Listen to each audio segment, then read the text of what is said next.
Bom dia, prezados! Mais um XP Connection no ar, o primeiro do mês de fevereiro, para falar sobre a carteira Top Pix semanal. Aqui com o Gustavo Cruz. Bom dia, Gustavo. Bom dia, Celso. Bom dia a todos. Começando o mês de fevereiro, né? Deu uma andada a bolsa ali, principalmente na sexta-feira, na parte da tarde, amenizou as perdas, né, para o mês de janeiro, mas mesmo assim o mês aí fechou entre as piores baixas aí nos últimos anos. A melhora teve quando o Japão, né, juros negativos. Explica um pouquinho o que é juros negativo. A taxa de juros, não só de juros também, Sim. o compulsório deles foram reduzidos. E era uma das, assim, lá no, tanto o Japão quanto a Europa, os Estados Unidos também, eles estão todos com medo de deflação. Então, todos estão, agora a Europa e o Japão estão com pacotes econômicos para tentar estimular a economia do país, pacotes monetários. E uma das formas que eles fazem com isso é com as taxas de juros, eles abaixam o máximo para tentar estimular empréstimo. E a outra forma é com a compra de ativos. Existe uma expectativa ainda tanto na Europa quanto no Japão que eles ampliem o pacote, a quantidade que eles vão comprar de ativos, mas as taxas de juros já estão chegando praticamente no mínimo, em zero, e no Japão eles cortaram pela primeira vez para campo negativo. Ainda a gente deve escutar mais vindo do Japão, com eles então ampliando o pacote. Mas Como é que é isso? Se você quiser comprar um título do governo japonês, o que acontece? você está perdendo dinheiro. Eles vão Incrível, querer né? que estão tentando fazer o máximo para realmente tocar Você a economia. invista na né? economia, né? E não ganhar dinheiro com títulos. Lá no do Japão existe governo. título eterno, né? Sim. Lá no título pro resto da vida. Se você quiser, você não tem vencimento. Impressionante isso. O Lá é bem famoso diferente. Perpétuo. Sempre o economista brinca, né? Que existem economias avançadas, emergentes, e Japão e Japonesa. Argentina. Japão e Argentina, que são dois casos extremamente diferentes do resto do mundo. Então é sempre difícil estudar os dois, que eles fogem muitas regras, né? Boa. Mas, de qualquer forma, impulsionou bastante as bolsas, né, lá fora, na sexta-feira, essa notícia vindo do Japão. Acho que com tanta apreensão em torno da China, quando vem alguma coisa diferente que já dá para falar, não, agora vai, acontece. Então, em janeiro a gente também teve uma expectativa, um movimento parecido quando o Mário Draghi, presidente do Banco Central Europeu, ele falou também que ampliaria o pacote dele. Então, algo bem semelhante ocorreu com o Japão na sexta-feira e as bolsas. Boa, isso aí. Vamos falar da nossa carteira. Nossa carteira semanal, né? Na mensal também houve trocas, né? Mas a gente falou sobre isso. Nós enviamos, está na nossa plataforma, as trocas na sexta-feira, certo? Está na plataforma as trocas na sexta-feira? A do mensal? É. Sim. Estão lá. Na Dividendos não houve trocas. Houve só trocas na carteira mensal. A gente reduzindo posição, né, do setor de commodities, principalmente papel celulose, resultado de fibra, né, aumentando, voltando Embraer, entre outros. Vamos lá. Depois a gente tira as dúvidas aqui e fala sobre os ativos. Vamos falar sobre a carteira.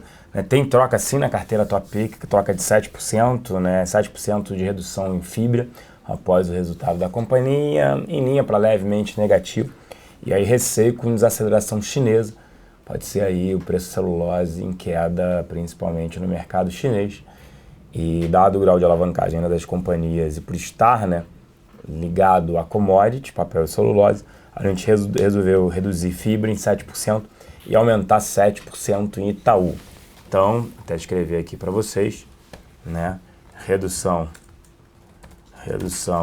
de fibra em 7% e aumento de exposição em Itaú em 7%, reduzindo commodities e aumentando o mercado doméstico. Vamos lá para mostrar como é que foi a performance na semana. Na semana, a gente ficou próximo ao índice, né, ao Ibovespa. O Ibovespa, a andada foi sexta-feira, a gente estava ganhando do índice, deu uma diferença ali de 0,25 pontos percentuais, enquanto a gente subiu 6%, o índice subiu 6,25% na semana, uma boa alta aí para a semana, principalmente por conta de sexta-feira. O principal destaque da nossa carteira foi Sula 11, Sul América com alta de 10,74% na semana, depois BB Seguridade 9,24%, depois Ambev 8,71%. Muita gente criticou quando a gente colocou a Ambev na carteira, como é que colocar um ativo desse e tal. Foi aí a terceira maior alta da nossa carteira na semana. No lado negativo, quem mais subiu, né, quer dizer, quem menos agregou, foi Fibra com 1,41. Depois Itaú com 4,17, Embraer com 4,32 e Cielo 5,29, com o índice subindo 6,25. Olhando em 4 semanas, a gente tira do índice 1,65. Olhando em 6 meses, nós tiramos do índice 6,72. Olhando um ano, nós tiramos basicamente ali 11%, 11 pontos percentuais em relação ao Ibovespa. A gente sempre fala isso. Olhando um ano, se tivesse feito proteção, comprar nossas carteiras de proteção em Ibovespa via Fence, você teria ali uma diferença de 11 pontos percentuais mais 6. Você tiraria do índice 17 pontos percentuais, sua carteira estaria basicamente zerada, enquanto que o Ibovespa caindo quase 18% no período de um ano. Extremamente ainda importante e relevante se proteger. A gente segue aí recomendando, tá bom? Proteção no índice Ibovespa. A situação melhorou, né? A pessoa fala, melhorou aonde e tudo mais. Mas não é uma situação assim de melhor. Eu acho que na sexta-feira até um dos motivos da Bolsa ter subido foi também as informações de investigações em relação ao Lula, né, diminuindo a probabilidade que ele venha para em 2018. 2018. Acho que esse é o principal motivo aí. Acho que contribuiu para a Bolsa sair. Pela manhã já tinha a história do Japão, então as bolsas já abriram bem fortes, mas à tarde com essas notícias do Lula impulsionou mais ainda, né? Sim. Mas vamos lá. Então, a troca é 7% de redução em Fibra, 7% aumento em Itaú. Então, a nova carteira fica Cielo com 20%, Embraer 10% permanecendo, Itaú vai de 23% para 30%. Resultados de Itaú amanhã, a gente espera principalmente segmento de seguros apresente uma melhora. Ambev com 7%, a gente queria aumentar, mas ela andou bem na semana. BB Seguridade de 18%, aqui vale o destaque. Resultado, os ativos de BB Seguridade Sul América andaram bem na semana por conta do resultado forte de Bradesco no segmento de seguros. Foi o melhor resultado, representa 30% do resultado de bancos, por isso que a gente acredita que Itaú também tende a ser beneficiado. Fibra sai de 12% para 5% e Sul América com 10%. Infelizmente a gente não tem. Nossa exposição ao setor de seguros está em, até que não é pouco não, 28%, né? Pô, bom, né? Quase um terço da carteira é setor de seguros. O setor de seguros sofreu quando não houve o aumento de juros, né? Porque nada mais é, ele pega o prêmio do seguro e aplica esse prêmio em taxas, principalmente de juros. A Sul América rentabilizou no passado 103% do CDI. Então, se você tem uma alta de juros, eles conseguem fazer uma carteira anual, apresentar uma alta. Então, todo mundo esperava uma alta de juros, as ações sofreram porque não veio. Mas aí, quando você vê os resultados bons de Bradesco, a gente reiterou com a MB Seguridade em Sul América, resultado bom do Bradesco, principalmente na linha de seguros, motiva aí a compra, sim. A gente segue otimista, né? Falar, vai continuar, a carteira está perdendo, né? No ano a carteira cai. Sim, o Bovespa está caindo. A ideia sempre é apresentar um desempenho relativo ao Bovespa melhor. E aí, quando a gente olha um ano, a gente está falando no desempenho de 11 pontos percentuais. Sim, ainda aumentou a proteção, na diferença seria de 17 a 18 pontos percentuais, extremamente relevante aí nesse período. Para short a gente não houve modificações, né? Só na carteira Top Pick, então são essas aí, já citei as carteiras, né? Vamos tirar agora as dúvidas aqui. Primeira pergunta aqui para o Gustavo: por que o economista erra tanto? Essa pergunta aqui. A ideia de fazer projeção é só para você. Por que os economistas erram tanto? Modelos defasados? Não é isso, Felipe, mas o Gustavo te responde melhor do que eu. A ideia de fazer projeção é justamente você traçar uma tendência para onde está chegando, não acertar cravado assim. Pelo menos é com isso que eles trabalham nos bancos por aí. Mas grande parte também, falando de Brasil, é porque no passado, esses últimos anos, é exatamente uma das críticas falar isso para o governo, né? Porque com tantos acontecimentos, Levi entrando, Levi saindo, eleição, como você não consegue ter uma transparência, um governo que tem um programa de curto, médio, longo prazo. Que programa, né? Não tem qual programa. Então fica mais difícil você traçar um cenário, e não só economistas, mas as próprias empresas. A empresa está pensando se ela abre uma nova filial, uma nova indústria, para ela também fica complicado. Se o economista erra, a empresa também quer que o cenário seja o mais previsível possível, mais estável, para que ela consiga traçar um cenário com mais segurança, digamos assim. Então, essa oscilação tanta em torno do dificulta as projeções. O que mais? Não dá. Uma mudança muito grande, né, que a gente teve em todo o cenário, troca de ministro, perda do grau de investimento, problema do déficit que não se imaginava. E as pedaladas, mais de 100 bilhões de reais de pedaladas. O problema da Petrobras, Operação Lava Jato, não ter balanço foi no início do ano passado. Tudo isso falando daqui, com certeza complica bem mais. Com certeza. Eu estou digitando aqui. Porque quando você pega... Vai falando aí que eu estou digitando aqui a nova carteira, por favor. Certo. Aí eu respondo outra pergunta que teve também antes, né? Que foi... Desculpa, agora foi... Do crédito do Barbosa, né, também. Mas se você pega quanto que provavelmente... Eu lembro que no começo do ano passado, de 2015, acho que as projeções para o PIB ainda estavam positivas, né? Só para vocês terem uma ideia de quanto tudo isso que o Celso falou realmente afeta nas projeções. E realmente o problema foi se mostrando bem pior do que imaginado. Mas aí você pega também... vai cair mais de 3, quase 4. Então, vamos dizer que os economistas erraram no Focus 4 pontos. Você pega quantos economistas de fora erraram para o da Europa, é menos de 0,5, sei lá, máximo 1. Então, fica bem, é uma noção bem boa de como precisa ter a situação do país precisa ficar mais clara, mas para que os economistas também façam uma projeção melhor. Do Nelson Barbosa, do programa de crédito, primeiro que ainda tem que passar algumas coisas no Congresso, coisa que a gente acha que vai ser bem difícil, né, a parte do FGTS. Então vai ter uma resistência bem grande. E segundo que tem que ver quanto que vai ter de demanda, né, para o programa de crédito 80 bi, é só quanto eles estão se propondo a oferecer, mas quanto que, fazendo até uma conexão, quanto que essas empresas estão seguras em tomar mais risco com a situação do país se mostrando cada vez pior, quanto que as pessoas mesmo vão demandar esse crédito com a situação crítica do jeito que está, né?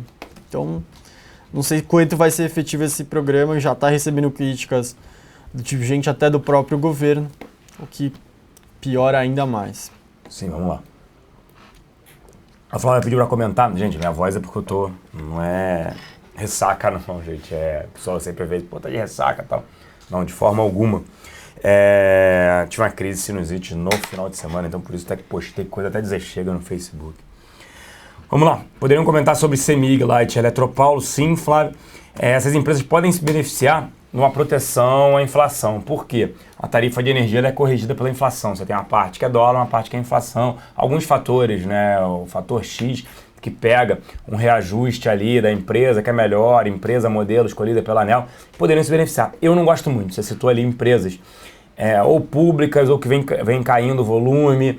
A bandeira tarifária melhorou porque você pode aumentar o volume para essas companhias que são mais do que são só distribuidoras, mas a gente tivesse que ter uma ação no setor de distribuição, seria a Equatorial.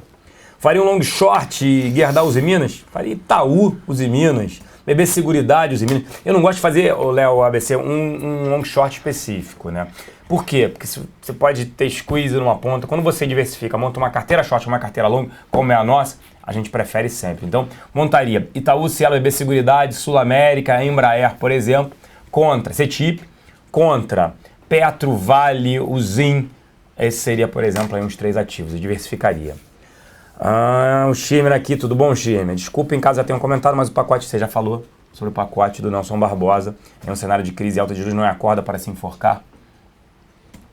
Sim, mas acho que pouca coisa vai ser implementada, a matriz econômica não dá para dar crédito que a FGTS. Quem me acompanha no Facebook, eu escrevi sobre isso, falei que sou contra a FGTS, né? Tinha que dar esse dinheiro pro empregador investir, fazer da melhor maneira possível, INSS, outras coisas assim. Todo mundo vai ter que ter previdência privada, né? E encarece muito o trabalhador. A gente vê hoje, o trabalhador ganha 1.000, para a empresa ele custa quase 2.000, ele custa 1.800. Só que ele não vê esse dinheiro até porque rentabiliza 3% ao ano.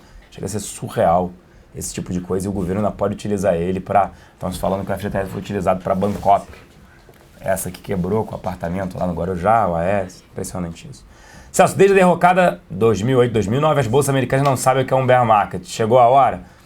Acho que pode ser sim, SMP, um cenário de desaceleração chinesa, Estados Unidos ainda crescendo, mas só de um lado, não de outro, a Europa ainda patinando. Pode ser, a Bolsa atingiu lá, né, o all-time high, e aí pode voltar assim. Não vejo, talvez um bear market mais estável, até em queda um pouco, não uma desaceleração muito forte. Impressionante isso.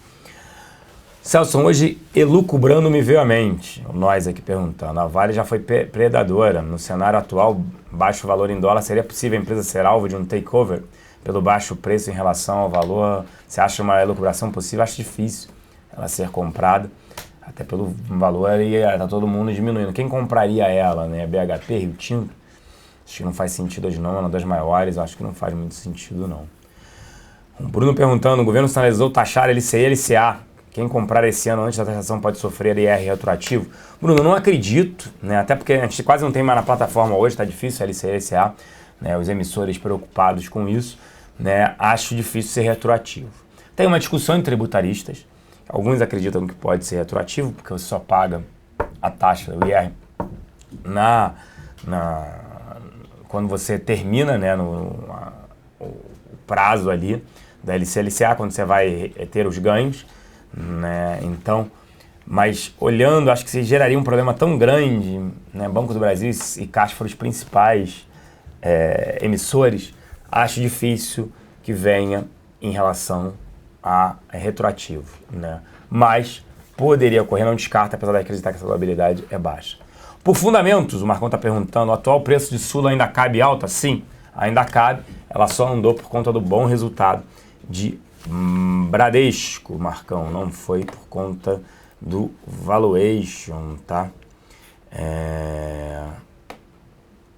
Então, vamos lá, estou copiando aqui. Celso, na teleconferência, a SMP perguntando aqui de resultados do Bradesco. Peraí. O Bradesco afirmou que o HSBC não deve impactar nos resultados de 2016. Vocês não acham que a diferença entre Bradesco e Itaú está muito alta e deve se fechar em favor de Bradesco?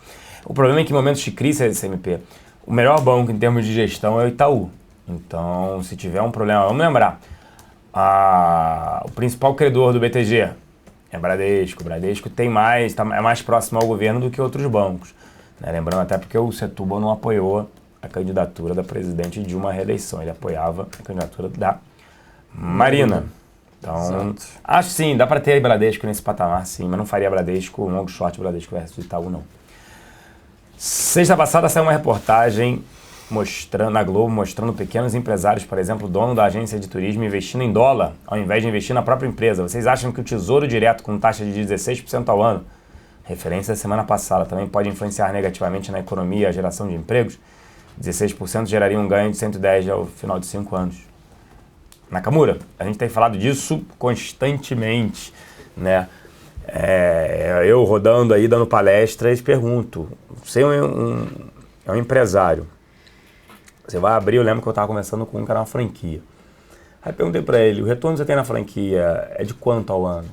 15%? É um pouco menos. Falei, e o senhor está pensando em abrir mais franquias? Ele porque eu sou empresário. Eu falei, sim, mas se você consegue retornos com um risco baixo, a gente não pode falar que o risco é zero, mas com risco baixo, tem FGC, tudo isso garantindo, muito maior, 18%, 19%, não faz sentido investir agora. Depois, sim, até porque você imobiliza capital, no momento tem que contratar gente, riscos aí, né, de pessoal, e não conseguir nem os 15%, 14%, 13%, 12% ao ano. E ter que trabalhar para isso. Então, é sim um risco quando você tem juros altos. Por que nos Estados Unidos eles são extremamente empreendedores também? Fora a parte cultural. Exato. Né, fora a parte cultural. Mas é porque lá não seriam tão empreendedores se os juros lá tivessem 16% ao ano, 15% ao ano. Aí fica complicado, né? Por mais que a cultura seja de empreender, também não seria.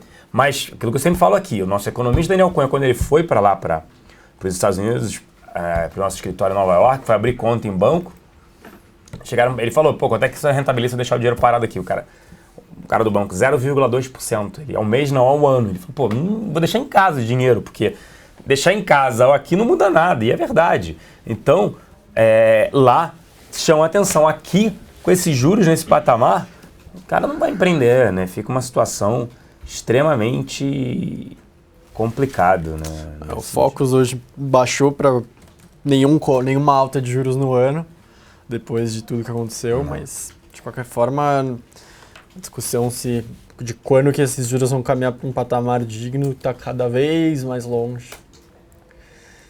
Então fica realmente difícil pensar assim. Vamos lá. Celso, tem Itaúsa ao invés de Itaú. Isso faz diferença além de valor nominal menor? Não, Rodrigo, dá para ter também Itaúsa. 96,5%, 96% do valor de mercado de Itaúsa é Itaú. Então não tem problema nenhum. O Bicudo falou muito boa análise do FGTS na sua página do Face. Ali eu tenho que escrever mais sobre isso, por que eu sou contra, eu só comecei citando, mas por que eu sou contra, eu quero fazer uma análise, não sei se vou conseguir fazer essa semana, mas eu quero fazer uma análise seguinte: se você pegasse o dinheiro que lhe fosse dado, né, primeiro que seria assim, imagina que aquilo que eu falei, 1.800, o salário, o custo com a empresa é 1.000 o salário que o funcionário recebe. Se você pegasse o FGTS, você dividisse até com o patrão, a metade você não paga, a outra metade eu pago para o funcionário, e o funcionário aplicasse em taxa de juros em 10 anos, quanto é que ele dividiria? Mas tem que fazer cenário, tem que parar para fazer isso, mas era isso que eu ia demonstrar. Fora que o governo com esse dinheiro, você ainda aumenta a probabilidade de corrupção, quanto menos Estado melhor. Então a educação financeira é presente nos Estados Unidos, é outra coisa cultural. Desde novinho, você vai lá, o garoto corta a grama, lá não tem vergonha, né? Não tem problema o jovem cortar a grama para pagar sua faculdade, desde novo, a trabalhar no McDonald's, desde novo. Aqui é vergonha. Job lá, exato. Aqui tem vergonha. Aqui começa um pouco trabalho de férias, mas muito longe do que acontece lá, e é verdade. Então assim, é impressionante isso, de que aqui tem vergonha, né? De trabalhar. Ou de entregar alguma coisa. Pô, vergonha de quê? Qual é a vergonha, né? Lá tem isso. Com 16 anos o cara pode dirigir um táxi, tudo mais, trabalhar. Aqui tem vergonha. Lamentável essa cultura brasileira que não só posso trabalhar com tal idade, na faculdade. Não, pô, lá nos Estados Unidos, mesmo de famílias mais abastadas, o cara junta dinheiro para poder pagar a faculdade dele lá, que é particular. Mas isso não vem ao caso aqui. Vamos lá. O que houve com as operações real-time da XP hoje? Entrei no Blackboard, não sei, gente, não sei. Sinceramente, Marcão, não posso te ajudar nesse caso. Comentei Hipermarcas com venda de ativos. Hipermarcas vendendo segmento de preservativos, 625 milhões de reais, se eu não me engano. Acho que foi esse o montante. 3 marcas, né, de preservativos. Por um lado, ela falou que ia continuar focando, depois que ela vendeu algumas marcas como Bozano, Monange para Coty. Ela falou que focaria em outras marcas aqui, a Hipermarcas. Agora ela vendeu, o lado positivo é que diminui a alavancagem financeira da companhia, então nesse lado é visto como positivo. Se a gente fosse falar aqui da Gol, mesma coisa, né? Se o governo mudar e liberar a entrada de estrangeiros, provavelmente a Delta vai comprar a Gol e a Gol vai deixar de existir. Só que é um setor que a gente sempre fala aqui, né? Nasceu para morrer. Vamos lá, 15 anos atrás, talvez, se tinha Varig, VASP e Transbrasil. Cadê as companhias? A própria TAM. A TAM não quebrou. Quebrou. Ela foi comprada pela LAN. Ela não é mais TAM, é LAN. É Latam, né, o nome. Então ela foi comprada pela chilena. A Gol tem 15 anos de mercado. Acabando aí. Então é outro caso. Agora você tem Azul, Latam aqui. A Avianca cada vez mais forte, né? Azul forte. TAP lá quebrando. Azul comprou. Agora o governo quer que volte. Uma confusão danada. Hoje Cielo solta os resultados. Será? Hoje tem Cielo, amanhã de manhã tem Itaú. Será que Caetano vai surpreender positivamente? Uma empresa boa, né? Quando a gente espera de empresa boa, gestão boa, a gente espera, né, que surpreenda positivamente. Olha o Chime, eu trabalhando no McDonald's, é isso aí, Chime. Então, eu quando novo, eu lembro uma vez, meu pai até ficou envergonhado contar isso aqui, o Gustavo não sabe dessa história, mas, pô, uma vez eu peguei, tinha, sei lá, 11, 12 anos, e aí a gente foi pegar fruta com um amigo, a gente veio manga demais, veio tipo 200 mangas. A gente deu no prédio, sobrou, já tinha levado pra casa, eu falei, vai estragar. Fui eu e ele pra feira vender. Pagou meu almoço, ainda sobrou um dinheirinho. Fui eu e ele com 11, 12 anos vender feira. Meu pai, ai meu Deus, as pessoas podem te ver. Eu falei, qual o problema, pai? Não tem vergonha nenhuma. Passei o dia inteiro, ficaram preocupados que a gente não voltava. Fiquei o dia inteiro vendendo manga na feira. E isso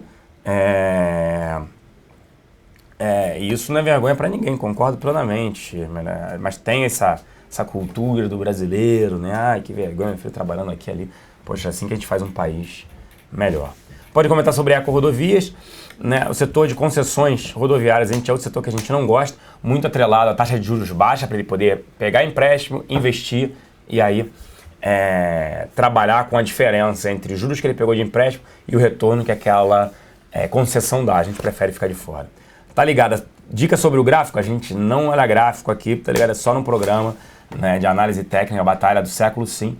Tem o Fernando Góes e o Rafael Figueiredo da Clear, terças e quintas, aqui nesse mesmo canal e horário. Sardinha perguntando, vocês sempre falam de Sula 11, mas e Porto Seguro? Foi muito penalizada nesse ano, nesse patamar de preço, não está atraente? O problema, Sardinha, é a parte de seguros. A Porto Seguro é basicamente toda atrelada a seguro de veículos. E às vezes, nesses momentos de crise, o cara tenta vender o carro dele, um brasileiro é criativo, né? Infelizmente, nessas horas também. Ele olha lá, tabela FIP, 35 mil. Se eu tentar vender, 25. Então vamos dar um golpe no seguro, né? Infelizmente, essa é a ideia. Fraude Então isso acontece aqui no Brasil. Voltou a chover, tá mais fácil dar golpe.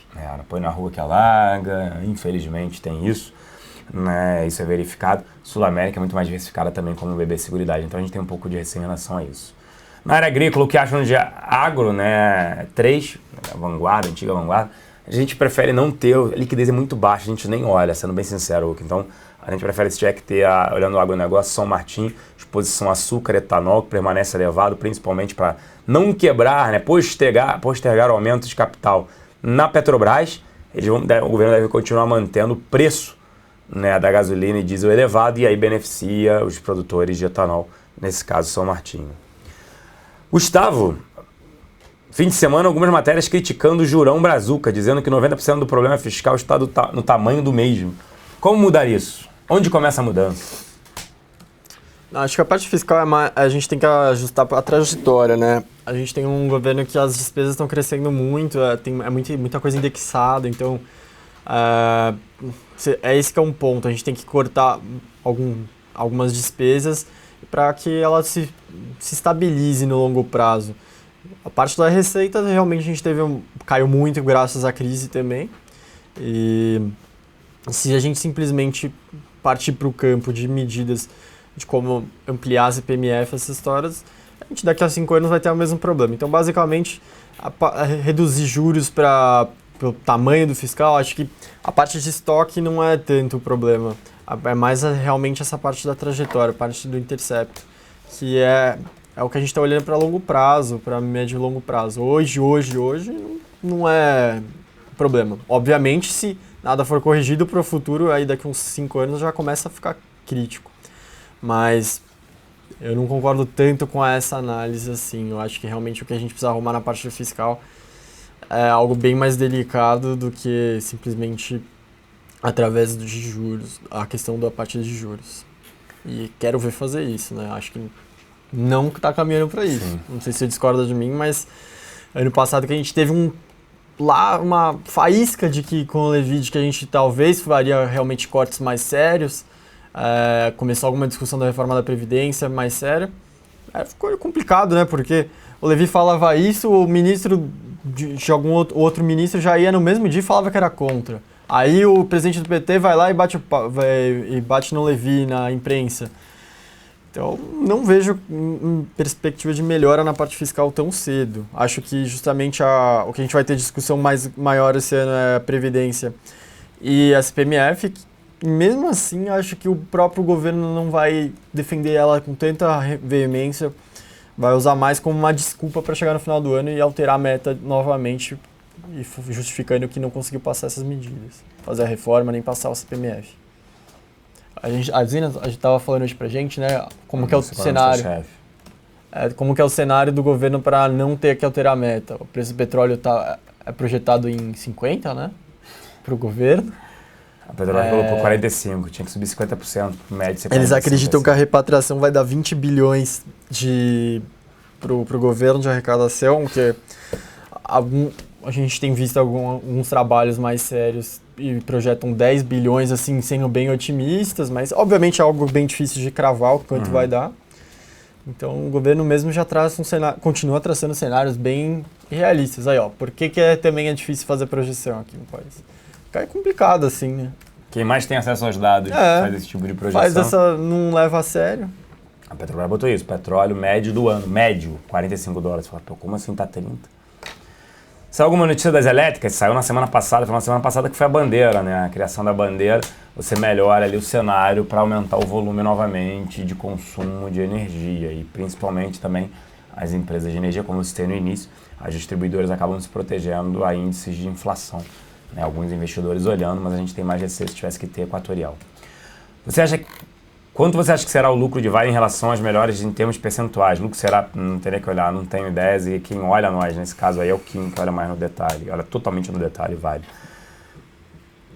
Qual a análise de Marco Polo? Marco Polo comanda a empresa. A empresa, Felipe, é uma excelente empresa. O problema é que quem é que vai trocar, né, substituir frota de ônibus com esse cenário brasileiro, né, extremamente desafiador, com o preço do diesel elevado, e aí o preço do diesel elevado, passagens subindo, manifestações, não faz sentido não, ficaria fora ainda de Marco Polo, IOSP e Randon, por exemplo.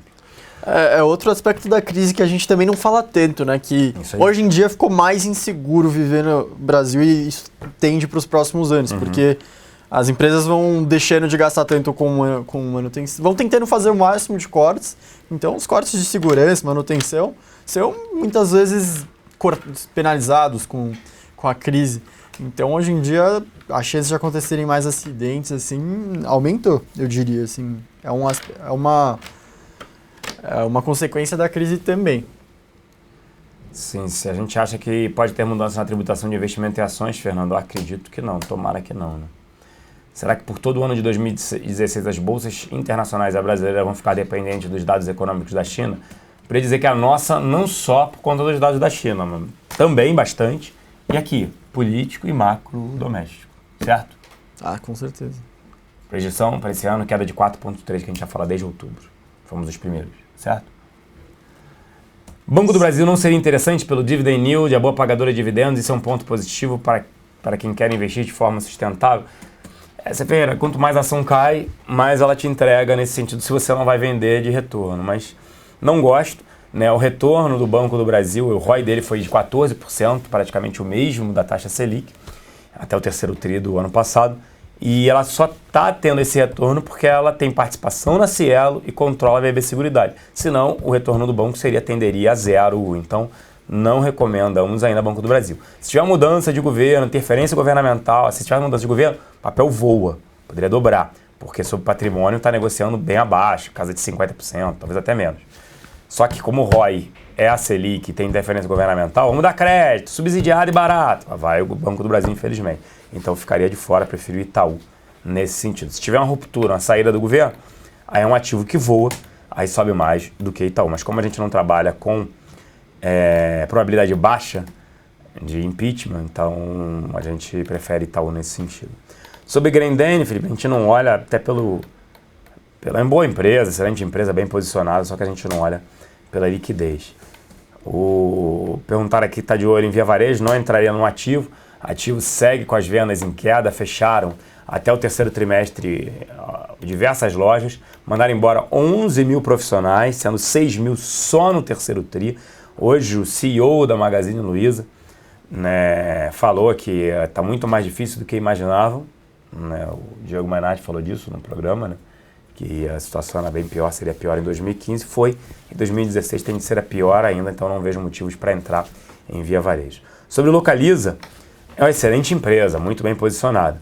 O grande problema é, ela pega financiamento, uma taxa Selic mais uma taxa, compra automóveis no início do ano, vamos trabalhar assim. 10 meses depois, ela costumava vender o carro pelo mesmo preço que ela comprou. Então, ela comprou o carro por 20 mil em média, porque ela compra muitos carros, utiliza 10 meses depois ela vendia pelo mesmo preço. O que custava para ela? Ela pegou lá R$1 bilhão para comprar automóveis, taxa Selic subindo, ela tem que utilizar esse carro mais para poder pagar esse custo de financiamento. Então, hoje, está mais difícil vender carros, então o custo de aquisição daquele carro, por quando ela vai vender, é um problema. Sua despesa financeira aumentou na compra daquele bem, então ela paga mais juros por aquilo, que corrói o resultado da companhia, e a taxa de utilização de automóveis, dado que é para viagens, sejam elas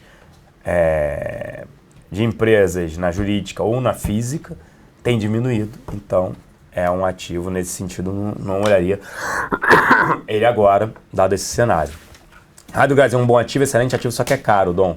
É um excelente ativo, está fazendo a parte toda de consolidação. Acho sim uma boa empresa. O único problema é que é caro, mas tende a continuar apresentando um desempenho positivo sim. Esse processo de consolidação, desculpa, das farmácias. Tem uma farmácia a cada esquina aqui no Brasil. Esse processo de consolidação só tende a aumentar. E quem tem dinheiro, caso da Raia Drogasil, tende a acelerar, ela tende a melhorar a margem sim. Aí eu pergunto pro Gustavo, porque eu tô tossindo. Vocês acham que a estratégia do governo deixar a saúde em pedaços, como está hoje, é uma tática para sensibilizar a sociedade para aprovar a CPMF? Acho que grande parte da saúde também reflete um dos principais aspectos daqui, que é que o recurso chega muitas vezes, mas na hora de entregar o hospital já entrega com goteira, já entrega com equipamento, já entrega defeituoso, porque o recurso vai, mas não se consolida. Então, os projetos não têm a... Como é que fala? Eles realmente não... desculpa, agora eu esqueci a palavra, mas esse é um dos principais pontos que eu acho que prejudica a saúde no país. Mas eu acho que a CPMF, o governo só vai conseguir se aliar aos estados, né, se dividir com os estados a receita para conseguir uma pressão maior. E como eu disse, eu acho que vai ter uma resistência muito grande fora do governo, do partido do governo. Acho difícil passar a CPMF. Acho que já era difícil, o Lula não conseguiu renovar ela nos seus anos de maior aprovação, com o PIB crescendo crescendo bastante. Não sei, eu não vejo os políticos dispostos a se sacrificar e fazer CPMF pela Dilma, né? Acho que esse é um dos principais pontos também. Vamos lá, respondendo aqui rápido que o tempo estourado aqui. Estouramos tempo. Vocês acham que Itaú mantenha em 2016 o mesmo resultado de 2015? O papel estaria muito barato hoje? O mercado já precifica uma queda no lucro. E mesmo assim está negociando a 6,5 vezes preço sobre lucro. 1,2 patrimônio, entregando um ROI ali na casa esse ano, deve ser de 21%, 22%. Mesmo assim. Vamos lá, JBS é barato, só que a gente já não gosta, dado o provável envolvimento. Aí toda hora aparece no Lava Jato, toda hora chamam a atenção. Então é um problema sim. Para companhia. Se eu acho que a Itaú pode surpreender, sim, Rubinho, pode surpreender positivamente fazer isso mais cedo. O que acontece com a Ânima, que estava voando 11%, foi o governo colocar aí mais 11 vagas para o segundo semestre, via FIES. Ela tenderia a se beneficiar bem mais do que a Croton e Estácio, por exemplo. Sobre a Alpargatas, é uma boa empresa, tanto ela como o Grendene. A gente não olha mais no detalhe, lembrando que a Alpargatas, a Camargo Corrêa vendeu para a JF, né, uma boa participação, que é a empresa controlada pela família da JBS. Se Brasil Farma tem solução, é complicado ali. Provavelmente vão vender controle, mas ali são várias empresas que eles consolidaram, né? Tem um problema ali de gestão séria, bem diferente de Raia e do Brasil. Obrigado, Bicudo. Melhoras aí, tô tomando remédio. Saúde é uma vergonha, não existe mágica. É isso aí, senhores. Já ficando por aqui, mais do que estouramos o nosso tempo aqui. Tem investimentos para fazer, mas bolsa segue ali, andou, eu já expliquei no início, né, porque que a bolsa acabou andando sexta-feira, teve Japão, PIB nos Estados Unidos mais fraco que esperado, dólar voltou, mas também por conta de reportagens sobre, né, o Lula, né, sendo mais investigado, que reduz a probabilidade dele hoje, né, de ser candidato e apoiar em 2018. Tem mais gente aqui criticando bastante a parte da saúde. Tem umas coisas que lamentável, são absurdas. Né? Tem muitos amigos médicos, eles reclamam, eles falam, a gente falta um monte de equipamento, falta seringa, falta tudo. Aí você vê por que falta, um monte de regras de conteúdo nacional, então você deixa de comprar uma coisa para a saúde da sua população, para cuidar bem da sua população, para beneficiar um ou outro setor, outra empresa. Eu não entendo realmente como que isso se mantém. Acho que é uma das coisas mais extremas. É irreal, né? Não tem como você justificar um negócio desse. Você deixa de atender a sua população justamente por interesses. Sim. Obrigado, Cangaceiro. Esse programa nos agrega muitos conhecimentos, são essenciais para a nossa toma de análise. Obrigado, Sardinha. Obrigado a todo mundo. Impressionante isso. Senhores, a gente vai ficando por aqui.